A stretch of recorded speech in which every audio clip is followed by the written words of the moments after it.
Donc c'est la seconde partie sur le thème du couple. Où j'en étais? Bonne question. On va réfléchir un petit peu. Il faut comprendre que le couple, c'est le plus grand projet divin sur Terre. Le couple, c'est le macro de ce que doit ressembler l'harmonie dans le monde. Ce à quoi doit ressembler l'humanité. L'humanité, c'est le contraire. L'humanité, c'est le micro, et le couple, c'est le macro.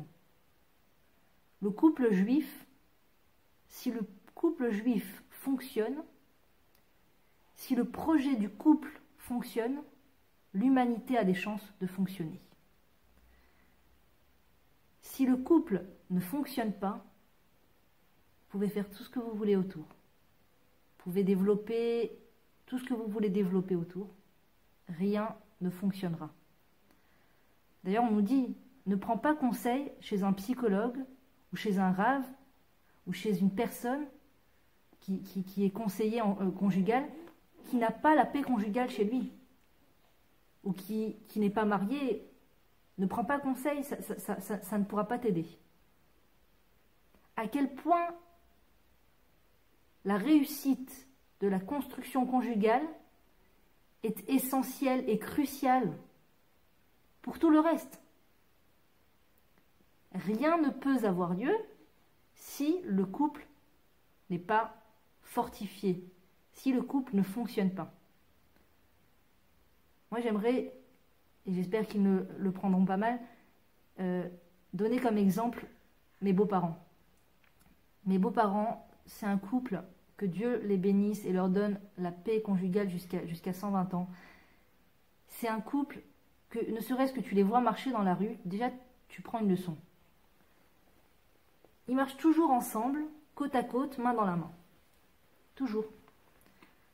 Et quand ils sont chez eux, il faut voir la façon dont ils s'adressent l'un à l'autre. C'est magnifique. Et jamais vous verrez ma belle-mère souffler parce que son mari lui a dit quelque chose, quoi que ce soit. Jamais vous la verrez souffler. Elle répondra toujours avec le sourire à son mari. C'est extraordinaire.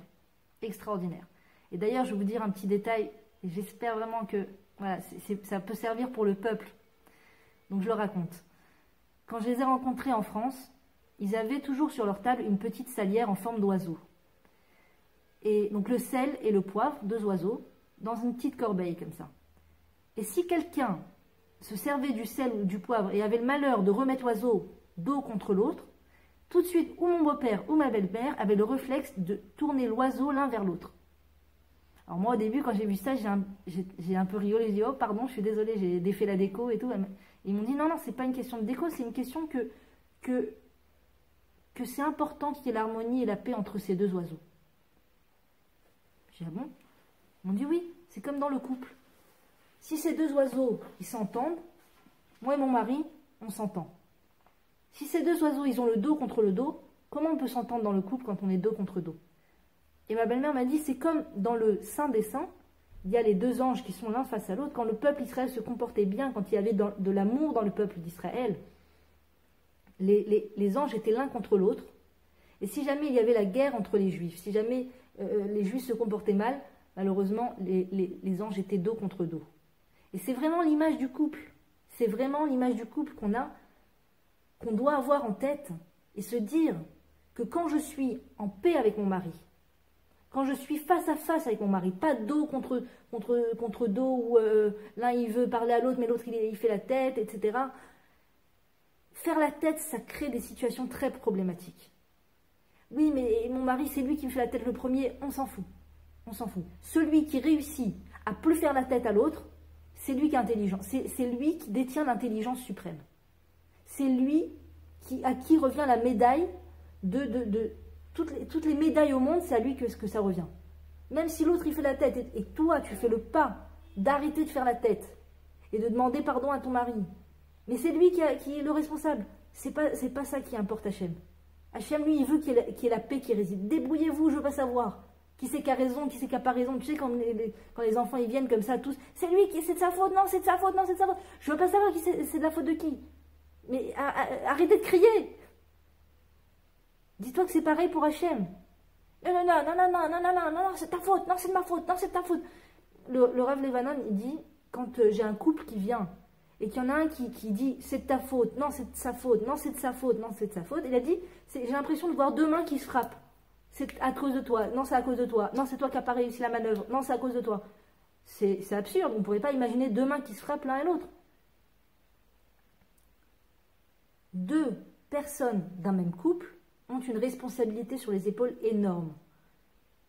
Faire résider la shrina, la présence divine, dans la maison. C'est le projet, c'est the projet. The projet. Laisse tout tomber autour. Le projet, c'est ça. C'est de faire résider la shrina dans ta maison. C'est que la shrina, elle est quelque part où elle est. Imagine la présence divine. Et là, je ne peux pas aller parce qu'il n'y a pas, comme on dit dans la Gemara, en kli marzik bracha yoter mina shalom. Il n'y a pas d'outil, de réceptacle qui ne peut recevoir la bracha plus que le shalom, plus que la paix. Tu veux la bénédiction dans ta maison? La seule recette envisageable, c'est la paix. On s'en fout qui c'est qui a raison, qui c'est qui n'a pas raison. Mais c'est lui, mais il a fait quelque chose de terrible. Mais écoute l'histoire, c'est terrible, c'est terrible. Je sais, je veux bien écouter l'histoire, mais le résultat est qu'il faut qu'il y ait la paix dans la maison. Il faut bien qu'il y ait quelqu'un qui commence. Parce que les deux, ils sont sûrs que c'est l'autre qui a tort. Les deux, ils sont sûrs à 100%. Et pourtant, il n'y a jamais une personne qui a tort à 100%. C'est toujours 50-50. Il faut toujours être deux pour danser le tambo, je sais pas quoi. Le tango. Il faut toujours être deux. Il y en a toujours un 50 et un 50. Qui c'est qui va faire le premier pas? Qui c'est qui va dire, allez, vas-y, j'arrête les jeux de gamins. J'arrête la gaminerie, j'arrête, ça y est, il faut qu'il y ait la paix dans la maison, c'est pas possible, les enfants, ils souffrent trop. Tu sais comment c'est pour un enfant d'éponger la mauvaise ambiance? Tu sais ce que c'est pour un enfant d'éponger les cris et les disputes et les... Des fois, juste même des sourcillements. Un sourcillement, des fois, de voir un enfant, de voir son parent sourciller parce que son autre parent a parlé, a prononcé une phrase qui n'a pas fait plaisir. C'est terrible. Les enfants épongent des choses qui sont pas de leur envergure.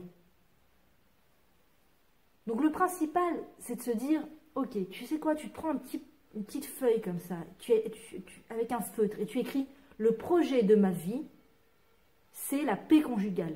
Et tu te mets cette feuille dans ton armoire, chaque fois que tu ouvres ton armoire, tu la vois, cette feuille. Le projet de ma vie, c'est la paix conjugale. La paix conjugale.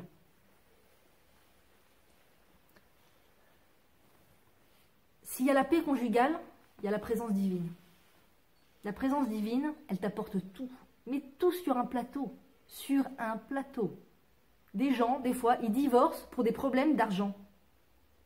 Et je gagne plus que lui. Et lui, j'avais mon compte, il avait son compte. Et c'est moi qui avais le plus d'argent. Et il a voulu qu'on paye avec mon argent. Et il n'a pas voulu qu'on divise le truc sur le contrat. Des gens, ils se cassent la tête pour l'argent.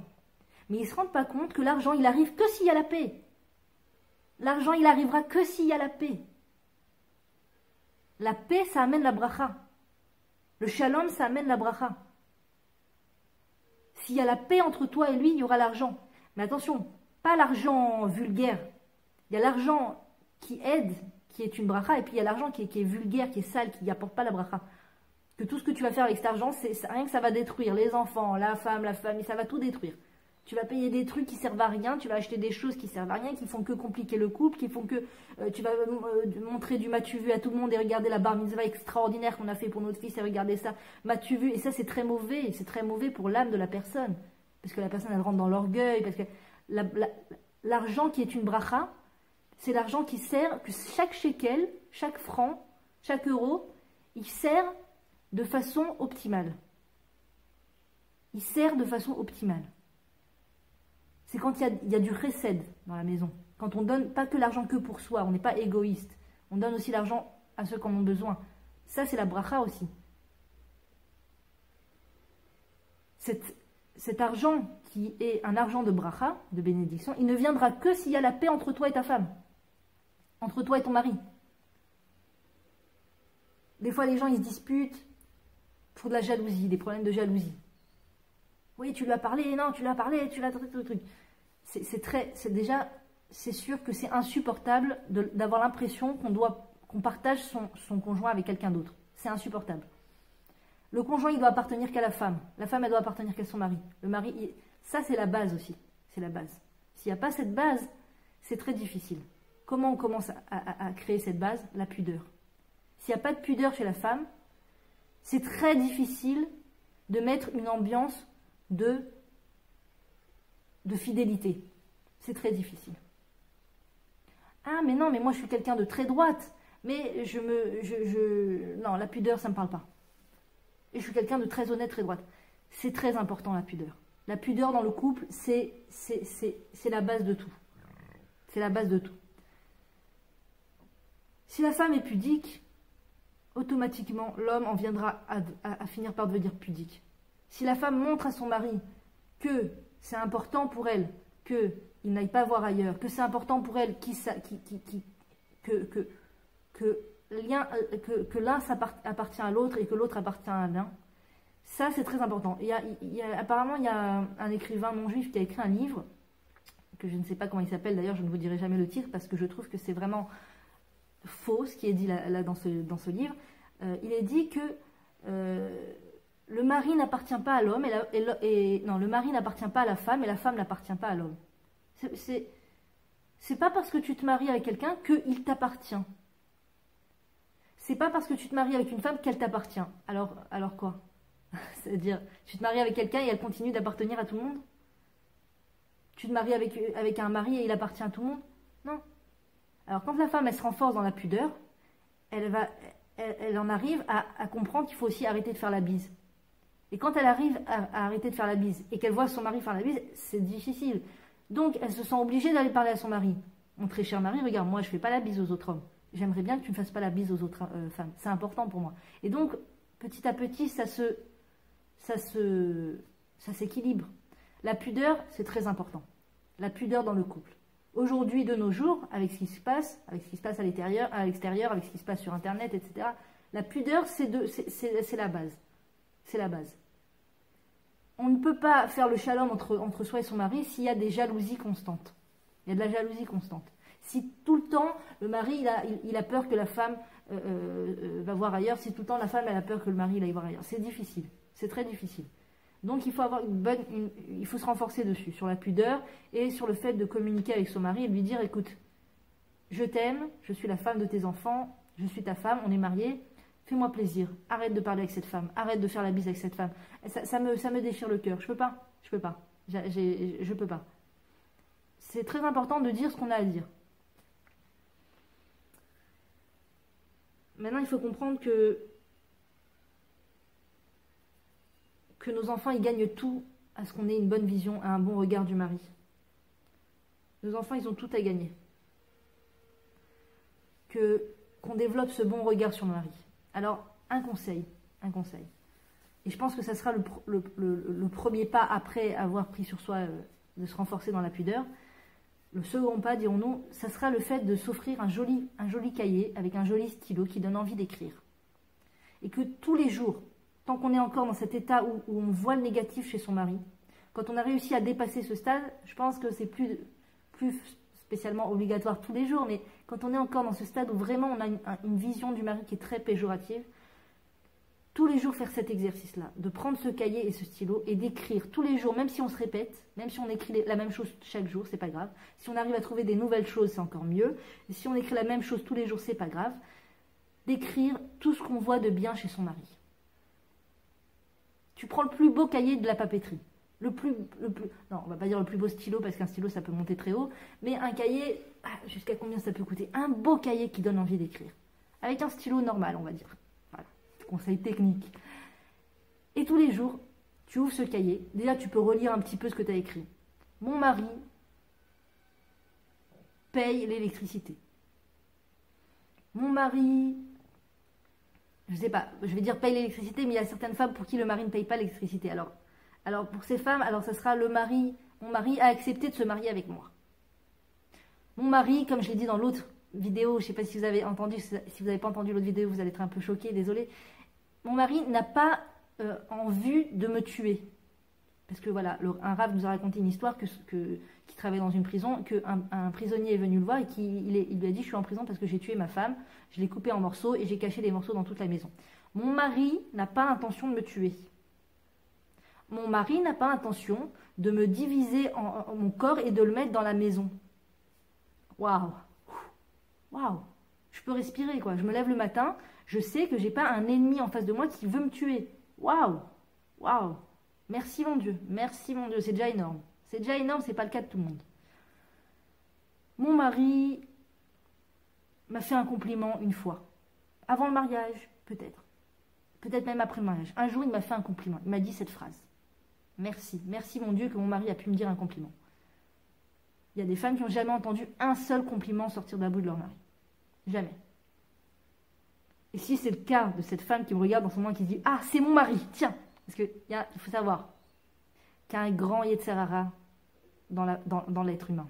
Il y a un très grand Yetzer Hara. Que quand il regarde un cours de Torah, tout ce qui est censé le toucher et personnellement et l'aider à grandir, ce Yetzer Hara va lui dire: c'est pas pour toi, c'est pour quelqu'un d'autre. Oh, si tu as entendu ça, ça aurait été bien que quelqu'un d'autre l'entende, ce cours. On entend un cours de Torah et tu dis: ah, il faut que j'envoie ce cours à machin, c'est pas la raison pour laquelle je envoie des cours aux gens que je connais. C'est pas pour les aider à changer. C'est juste quand j'ai adoré un cours, je le partage avec d'autres personnes. Mais de se dire, quand tu écoutes un cours de Torah, de se dire: ah, ça c'est bon pour machin. Ah, si seulement machin avait entendu ça. Ah, si Dieu il t'a mis dans ce cours de Torah et il te fait entendre ce que tu es en train d'entendre, c'est que c'est pour toi. C'est pas pour machin. Dieu, il est très précis dans ce qu'il fait entendre dans un cours de Torah à une personne. Avec la vague énorme de cours de Torah qu'on peut trouver sur Internet, les gens vont toujours te dire, et moi, dans ces gens-là, je témoigne, on entend toujours le cours de Torah précis pour ce qu'on a besoin de travailler en ce moment. Mais précis. Donc quand on entend un cours sur le Shlom Bayit et que le Rav dit quel est le devoir de la femme et quel est le devoir de l'homme, nous en tant que femmes, on ne doit pas essayer de se concentrer sur ce qui est le devoir de notre mari et d'éteindre le cours de Torah et de se dire: ah ben tu vois, je savais que mon mari ne fait pas ça et ne fait pas ça et ne fait pas ça. Il faut essayer de se concentrer sur ce qui est le devoir de la femme. Ce qui est mon devoir à moi, c'est que, ok, le devoir de mon mari, il veut le faire, il le fera. Il veut pas le faire, il le fera pas. Si Dieu il veut m'envoyer maintenant l'information, Dieu il lui enverra l'information. Si Dieu ne lui envoie pas l'information, c'est qu'il ne doit pas avoir l'information. Moi, ce que j'ai entendu, que moi je peux travailler sur ça. Sur quoi je peux évoluer. Donc, s'il y a bien une chose sur laquelle on peut évoluer, ça nous changera la vie, ça nous fera passer de l'enfer au paradis pour nous déjà. De pouvoir voir son mari avec un regard plus positif, ça change la vie. De prendre ce cahier et de noter. Mon mari a amené les enfants à l'école. Mon mari a acheté le pain. Mon mari a été travailler. Mon mari n'a pas été travailler, mais hier, il m'a dit une phrase très gentille. Mon mari a écouté un cours de Torah une fois dans sa vie. Mon mari a accepté de se marier avec moi. Se concentrer, tu te concentres sur le positif, tu te concentres. Et tu sais ce que tu es en train de faire quand tu te concentres sur le positif. Tu n'es pas juste en train de faire ce qui s'appelle un limutzrut, qui est de voir favorablement la personne. Tu n'es pas en train de faire que ça. Si c'était que ça, ça serait dur à s'y mettre. Pourquoi? Pourquoi je ferais ça? Pourquoi je vais juger l'autre favorablement? Non. Tu es en train de muscler ton muscle intérieur du regard positif. Mais tu sais comment ça sert le regard positif dans la vie? Si tu savais ce que c'est une vie avec un regard positif, mais je n'aurais même pas besoin de te convaincre à quel point c'est important de travailler sur le regard positif du mari. Parce qu'il ne faut pas se voiler la face. Et il ne faut pas croire que si on n'a pas réussi à développer un regard positif sur le mari, on réussira à garder un regard positif sur nos enfants, parce que nos enfants, c'est nos bouts de chou d'amour. Je les aime trop, j'aurai jamais un regard négatif sur mes enfants, que Dieu préserve. Les habitudes, ça va au galop. Hein. Les mauvaises habitudes, ça prend du terrain, malheureusement. Ça grandit. C'est comme les orties. On n'a pas besoin on n'a pas besoin de planter des graines d'ortie, on n'a pas besoin de les arroser. Les orties, ça pousse tout seul. Les mauvaises habitudes, ça prend du terrain, tu n'imagines pas. Ça me rappelle une histoire. Moi, quand j'allais en France, ma tante avait une maison de campagne, dans laquelle elle allait de temps en temps, très rarement d'ailleurs. Et elle avait un terrain de jardin extraordinairement grand. Et chaque fois, on demandait à ma mère: maman, s'il te plaît, laisse-nous aller à la campagne de Tata, laisse-nous aller à la campagne de Tata. Et on arrive dans le jardin et on voyait un jardin d'orties, mais quelque chose de violent, quoi, des orties, mais qui vont te manger, tellement ils sont énorme et robuste et grand, et tout le jardin d'orties. Et tu passes comme ça, aïe, aïe, aïe, aïe. Ah oui, j'avais oublié pourquoi on venait pas, aïe, aïe, aïe, aïe. C'est douloureux. Un jardin d'orties, c'est super douloureux. Quand à l'intérieur de soi, on est plein d'orties, on laisse aller on travaille jamais sur son caractère. Il y a des gens qui naissent avec des bonnes midotes, mais comme ils font jamais l'effort de travailler ces midotes, comme ils font jamais, il y a des gens à l'intérieur, ils ont des bons traits de caractère. Ils naissent avec des bons traits de caractère. Mais comme ils ne font pas le travail de muscler ces traits de caractère, même ces traits de caractère innés vont comment on dit, en s'atrophiant. Ils disparaissent petit à petit. Alors imaginez quand on n'a pas ces bons traits de caractère, comment il faut travailler dessus, grave. Le fait maintenant de prendre ce cahier et de noter, ça c'est un conseil que j'ai entendu au cours de Myriam Metoudi, la rabbinite Myriam Metoudi, que Dieu la bénisse, ça m'a changé la vie. Ça m'a changé la vie. Le fait de te concentrer comme ça chaque jour pendant 10 minutes, fixe-toi un temps, 10 minutes, chaque jour, t'écris ce qui est bien. Et quand tu retombes dans le système du Yetzer Hara, du mauvais penchant qui veut te faire voir que le négatif chez ton mari, et que tu n'as pas la joie intérieure pour aller écrire dans ton cahier, alors ouvre ce cahier et lis ce que tu as écrit avant. C'est un médicament extraordinaire. C'est vraiment un médicament extraordinaire. On est en train de travailler ce muscle du bon regard. Et après, ça fait que naturellement, on aura un bon regard sur nos enfants.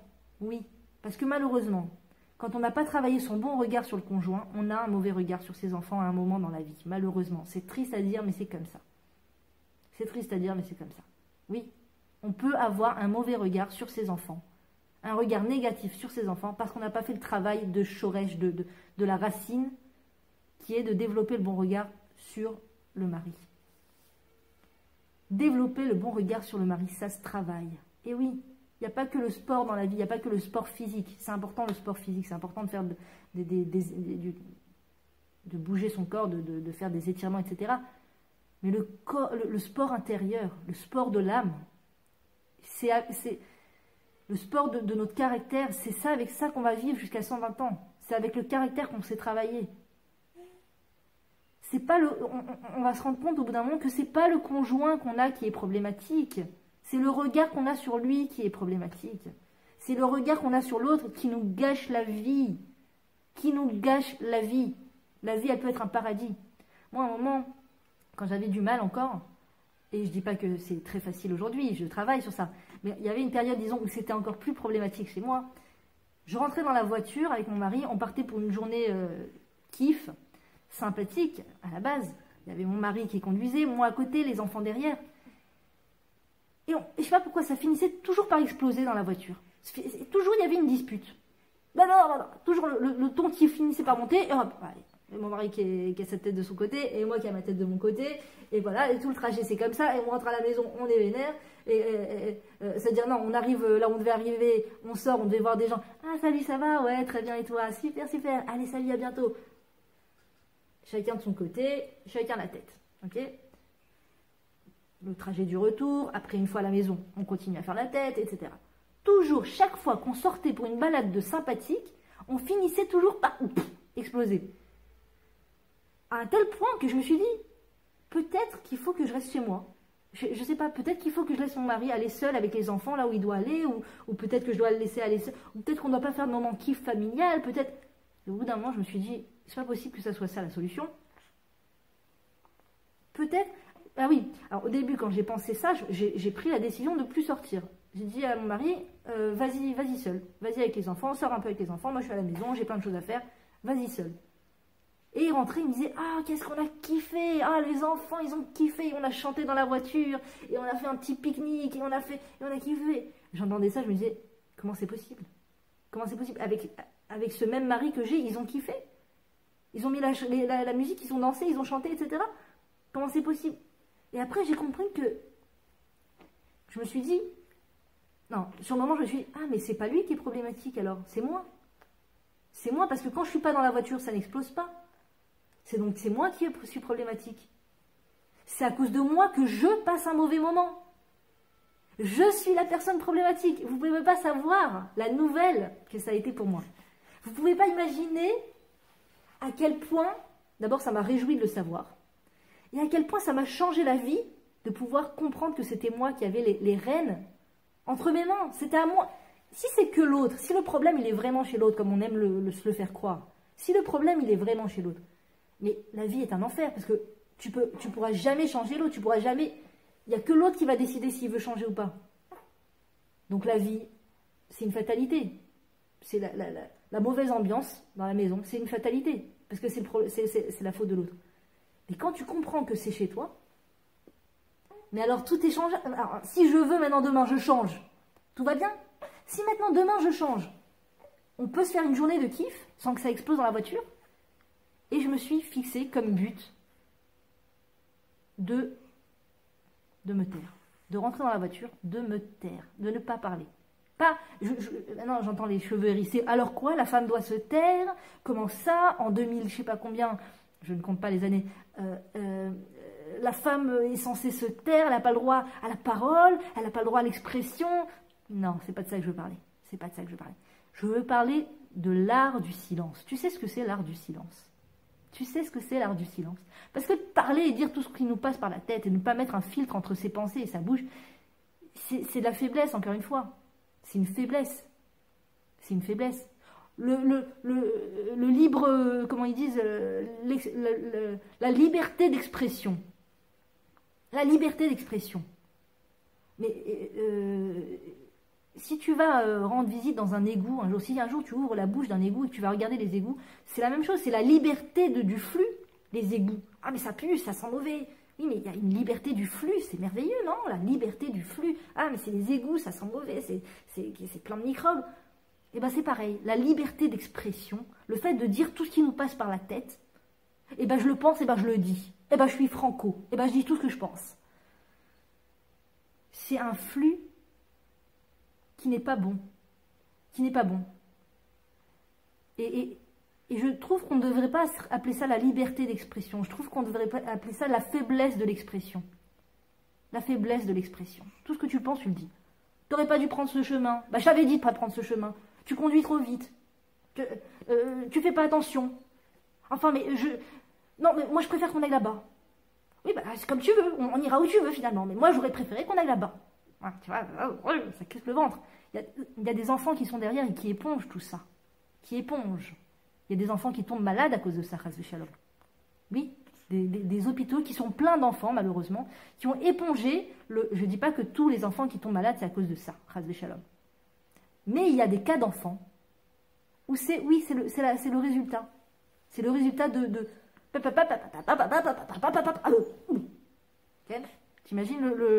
T'imagines le gamin derrière?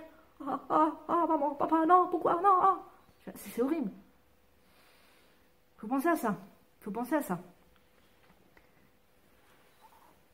Imagine un jour, moi ça m'est déjà arrivé un jour d'être derrière, assise dans la voiture, et il y avait un couple que je connaissais pas spécialement bien, mais qui se senti suffisamment à l'aise pour se disputer devant moi. Et ça a été un moment horrible.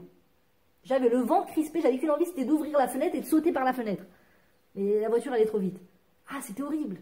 Ah, c'était horrible. Alors imagine en tant qu'adulte, si déjà c'est difficile, imagine en tant qu'enfant. Et donc là, ce jour-là, je me suis dit, je vais me taire. Mais pas se taire, je souffre parce que je me tais. Je vais me taire parce que j'ai envie de me travailler. Je vais me taire parce que j'ai envie de passer un bon moment. J'ai pas envie que ça explose.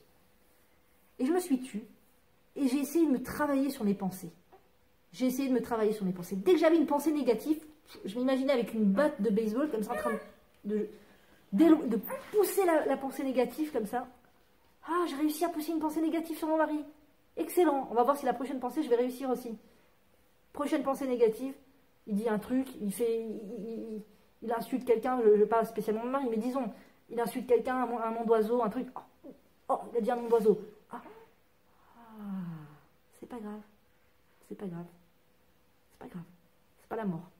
C'est pas la mort. Toujours cette histoire. C'est pas la mort. Il m'a pas tué. Il n'est pas en train de me tuer. Il n'est pas en train de tuer mes enfants. Il est juste en train de conduire. Il est un peu nerveux. C'est envisageable. C'est normal. Il conduit un peu vite. C'est sa responsabilité.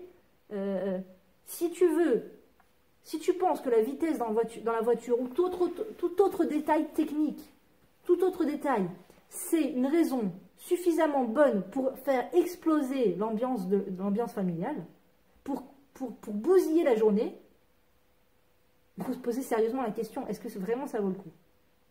Est-ce que ça vaut vraiment le coup maintenant que je fasse une remarque à mon mari? Parce qu'une remarque, ça ne reste pas une remarque. Une remarque, ça prend de l'envergure.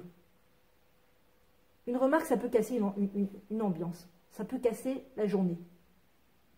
Ça peut amener à des disputes tellement graves, une remarque, que ça peut amener à la séparation, malheureusement. C'est les pensées que ça attire.